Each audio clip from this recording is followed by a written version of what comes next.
Gold, trusted gold buyers. మీరు తాకట్టు పెట్టిన బంగారాన్ని విడిపించి ఈ రోజు ఉన్న మార్కెట్ ధరకు కొనబడను.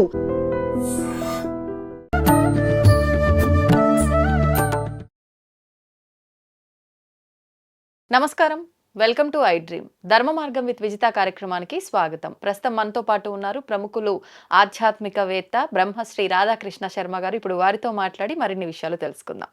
నమస్కారం అండి. నమస్కారం. ఎలా ఉన్నారండి? చాలా కాలం అయిపోయింది.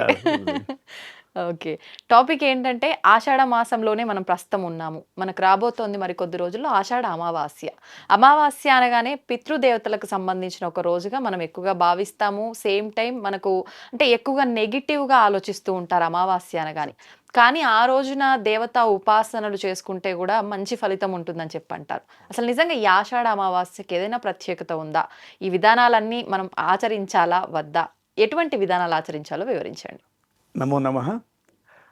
ప్రతి నెల కూడా అమావాస్య వస్తుంది. అవునండి. అమావాస్య అనగానే సాధారణంగా అమ్మవారు. ఎందుకంటే దీపావళి వచ్చేది కూడా అమావాస్య, నరక చతుర్దశి వెళ్ళగానే అమావాస్య అంటాం. అవును. అలాగే ప్రతి అమావాస్యకు స్త్రీలు ముఖ్యంగా గౌరీ అమ్మవారిని పెట్టుకుంటారు. ప్రతి అమావాస్యకు ఒక విశేషం ఉంది. అందులో ఆషాఢ మాసంలో వచ్చే అమావాస్యకు చుక్కల అమావాస్య అని ఒక పేరు ఉంటుంది. చుక్కల అమావాస్య అంటే స్త్రీలందరూ కూడా గౌరీ అమ్మవారిని పూజించడం అనేటువంటి ఒక సాంప్రదాయంగా వస్తుంది. ఇది ఒక విధానం. అట్లాగే అమావాస్య రోజు చంద్రుడు పూర్ణంగా ఉండకుండా మొత్తం చీకటిగా ఉంటాడు గనక శుభకార్యాలకు పనికిరాదనే ఒక భావం. మిగతా అంతా విశేషం.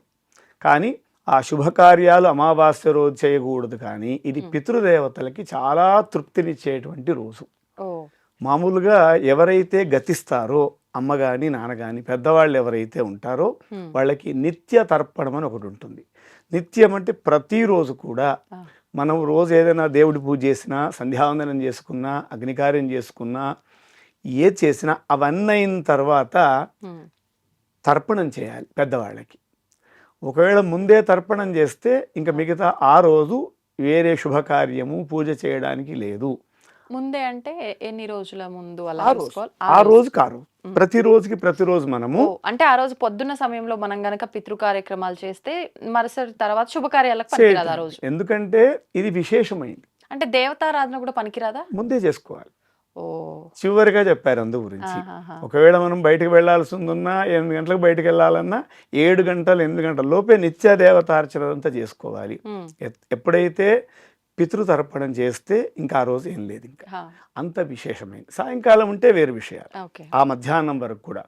అదే అమావాస్య రోజు, ఈ ఆషాఢ అమావాస్య రోజు, ఈ అమావాస్యకు ముందు వచ్చేదే దక్షిణాయనము. కాలంలో సంవత్సరము, అయనములు, సంవత్సరాలు 60గా చెప్పాము.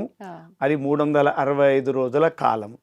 దాంట్లో ఒక మధ్య భాగం, సగం భాగం దక్షిణాయనము, ఉత్తరాయణం 6 మాసాలు అంటే రెండోదన్నమాట. సంవత్సరం 365లో దాంట్లో సగం 6 నెలలుగా వచ్చేది.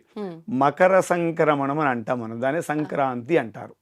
అంటే సూర్యుడు మకర రాశిలో ప్రవేశించినప్పుడు దాన్ని మకర సంక్రమణం అంటాం. అట్లాగే ఈ మాసంలోనే సూర్యుడు కర్కాటక రాశిలో ప్రవేశిస్తాడు. దీన్ని కర్కాటక సంక్రమణం అని అంటాం. అంటే ప్రతి నెలలో ఒక సంక్రమణం ఉంటుంది, కానీ మనకు సంక్రాంతి అని అంటే అదొక్కటే దృష్టిగా తీసుకుంటాం. ఈ మాసం కూడా చాలా విశేషమైంది. అప్పుడు సంక్రాంతికి ఎంత అయితే విశేషమో ఇది కూడా. ఈ ఉత్తరాయణము, ఈ సంక్రమణం అయ్యేటువంటి ఈ ఆషాఢ మాసంలోనే దక్షిణాయనం ఆరంభమవుతుందంటే ఇప్పటి వరకంతా ఉత్తరాయణం అంతా కూడా మనకు దేవతా కార్యక్రమాలు, శుభకార్యాలు ఇవన్నీ కూడా ఉంటాయి. ఈ దక్షిణాయనంలో ఉండవని కాదు, ఇది కొంచెం విశేషంగా చెప్పారు. ఈ దక్షిణాయనం ఎప్పుడైతే ఆరంభమవుతుందో అది కూడా ఈ ఆషాఢ అమావాస్యకు ముందుగా వచ్చేదే ఏదైతే దక్షిణాయనం. కనుక ఈ దక్షిణాయనంలో పితృకార్యాలు ఆరంభం చేయడము, అమావాస్యకు ముందు చేయడము, తర్వాత ఈ ఆషాఢ మాసంలో వచ్చే అమావాస్య రోజు కూడా తిలతర్పణాలు, పెద్దవాళ్ళని స్మరించుకోవడం ద్వారా వాళ్ళకి భవిష్యత్తు ఏదైతే తరాలు ఉంటాయో అవి ఉద్ధరింపబడతాయి, వాళ్ళు గొప్పగా ఉంటారు, ఉన్నతంగా ఉంటారని మన పెద్దవాళ్ళు చెప్పారు. కనుక ఆషాఢ బహుళ అమావాస్య పితృదేవతలకి మళ్ళీ స్త్రీలకు ముఖ్యంగా గౌరీ అర్చన చేయడానికి చాలా విశేషంగా ఇప్పుడు ఈ చెప్పబడింది. గౌరీ అమ్మవారి ఆరాధన ఏ రకంగా చేయొచ్చండి ఆ రోజున? ఈరోజు ప్రతి అమావాస్యకు చెప్పినా ఈరోజు కొన్ని విశేషంగా చెప్పారు.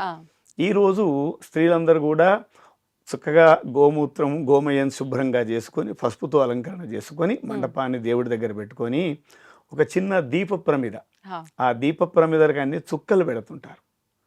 అంటే ఆకాశంలో ఉండేటువంటి యొక్క ఆ చుక్కలన్నీ ఇక్కడ తెచ్చినట్టు భావంగా. అంటే చుక్కలు అంటే మనం దేంతో చుక్కలు చుక్కలు పసుపు కుంకుమతో సున్నంతో పెడుతుంటారు. కొందరు చిన్న చిన్న ఒక బంగారంతో వెండితో కూడా చిన్న చిన్నవిగా చేసి కూడా పెడుతుంటారు. ఇవి ఈ చుక్కలుగా చేసి అమ్మవారిని గౌరీ అమ్మవారిని అక్కడ పెట్టి అర్చన చేయడము, చక్కగా శుభ్రంగా స్నానం చేసి కాళ్ళకు బస్సు పెట్టుకొని మిగతా దేవతార్చన చేస్తాము సాంప్రదాయంగా ఉంటూ చేయడం ద్వారా ముఖ్యంగా ఇది సంతానము కోసం స్త్రీలు, వివాహం కోసం స్త్రీలు.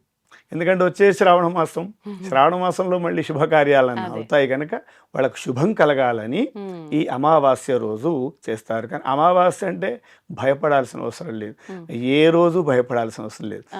ఎందుకంటే ధర్మంగా ఉంటే అసలు భయమే లేదు. నేను చాలా గొప్పగా ఉన్నాను, నేను ఉన్నతంగా ఉన్నాడు, అసలు భయం అవసరం లేదు. ఆ విధంగా అమావాస్య అయినా కూడా రోజే కదా, అమావాస్య కాలంలో రాకుండా ఉండదు కనుక దానికి భయపడిపోయి ఏదో చేద్దామని లేదు. ఆ రోజు కూడా అమ్మవారికి చాలా విశేషంగా చెప్పారు. అందులో ఆ రోజు అమావాస్య రోజు ఐశ్వర్యం అని చెప్పారు. అమ్మవారిని అర్చిస్తే చక్కగా సౌభాగ్యము, సంతానము, ఐశ్వర్యం కలుగుతాయని, అందులో ఈ ఆషాఢ బహుళ అమావాస్య రోజు చేస్తే ఇంకొంచెం ఎక్కువగా చెప్పారు దీనికి. అయితే చాలా మంది లక్ష్మీ అమ్మవారి ఆరాధన ఇలా ఐశ్వర్యం కోసం అనగానే రకరకాల దీపాల గురించి చెప్తూ ఉంటారు. ఉప్పు దీపం అని చెప్పి రకరకాలుగా. ఇవన్నీ వాస్తవమా? ఒకవేళ అవి వాస్తవం అయితే ఈ రోజున అదేమైనా ఆచరించవచ్చా? కొన్ని వచ్చాయి మధ్యలో, అంటే ఏదో గొప్పగా చూపించడం కోసం కొత్త విషయాలు చెప్పాలని కొన్ని వచ్చాయి. కానీ పూర్వం నుండి ఉన్నటువంటి ఆచారాలు కొన్ని ఉన్నాయి. అదే ఈ రోజు పెట్టేటువంటి దీప ప్రమిద పైన ఈ చుక్కలు కాబట్టి ఆ దీప ప్రమిద పైన తమలపాకులు పెట్టి దాని మీద గౌరీ అమ్మవారిని, దీప ప్రమిద పెట్టి దానికన్నా చుక్కలు పెట్టి దాని మీద తమలపాకులు పెట్టి దాని మీద గౌరీ అమ్మవారిని అర్చన చేయడం ఈ రోజు విశేషం. ఆషాఢ బహుళ అమావాస్య. ఈ ప్రమిదలో దీపారాధన చేయాలి, సపరేట్గా అది చేయాలి. ప్రత్యేకించి ఈ దీప ప్రమిద మీద మాత్రం దీపారాధన చేయడానికి ఉండదు కనుక దానికి చుక్కలన్నీ పెట్టి, ఇది అన్ని ప్రాంతాల్లో ఉంది. ముఖ్యంగా దక్షిణ ప్రాంతంలో అంటే సౌత్లో ఎక్కువగా ఉంటుంది. ఈ అమావాస్య రోజు ఈ అమ్మవారిని అర్చించడము చాలా గొప్పగా చెప్పారు. అంటే ఒక్క ఈ అమావాస్య కాదు, ప్రతి అమావాస్యకు చెప్పారు. ఒక్కొక్క అమావాస్యకు ఒక పేరుతో ఉన్నాయి కనుక ఈ విశేషంగా ఈరోజు స్త్రీలు ఎవరైతే వివాహం కాని వాళ్ళు చేస్తారో వాళ్ళకి చక్కటి మంచి అబ్బాయి దొరుకుతాడని స్త్రీల కోసం చెప్పారు కనుక ఇది అబ్బాయికి చెప్పలేదు. అట్లాగే ఎవరైతే పెళ్ళైన వాళ్ళు చేస్తారో వాళ్ళకి చక్కటి సంతానం, ఎవరైతే సంతానమైన వాళ్ళు చేస్తారో ఆ సంతానం ఉన్నత స్థానంలో ఉంటారు, ధర్మబద్ధంగా ఉంటారు, చాలా గొప్ప వాళ్ళు అవుతారని మన పెద్దవాళ్ళు చెప్పారు. ఇప్పుడు ఒకవేళ ఈ పూజతో పాటు ఏదైనా మంత్రం కనుక చేసుకోవాలి అనుకుంటే ఇంకా ఎక్కువ ఫలితం ఉంటుందంటారు కదా, ఏ మంత్రం చేసుకోవచ్చు? అమ్మవారిదండి, గౌర్యై నమః, శ్రీమాత్రే నమః. ఎందుకంటే మంత్రము అంటే ఏంటంటే చాలా గొప్పది. అవునండి, ఇష్టం వచ్చినట్టుగా చెప్పారు గనక కాదు గనక మనం చిన్నగా పదంగా చెప్పుకుంటే అంటే దాన్ని ఉపాసన చేసి పెద్దవాళ్ళ ద్వారా ఉపాసన చేస్తే అది వేరు. కానీ గౌరీ అయి నమః, శ్రీమాత్రే నమః అంటే చాలా సులభంగా ఉంటుంది, ఆనందంగా ఉంటుంది, తప్పులు కూడా చెప్పకుండా ఉంటాం కాబట్టి ఆ ఫలితం అనేది కరెక్ట్ గా ఉంటుంది మనకు. ధన్యవాదాలండి, మంచి విశేషాన్ని తెలియజేశారు. నమస్తే. తవ్వుతూనే శివలింగం సరే దాన్ని అట్లా కప్పేసేయండి, చూపించదండి.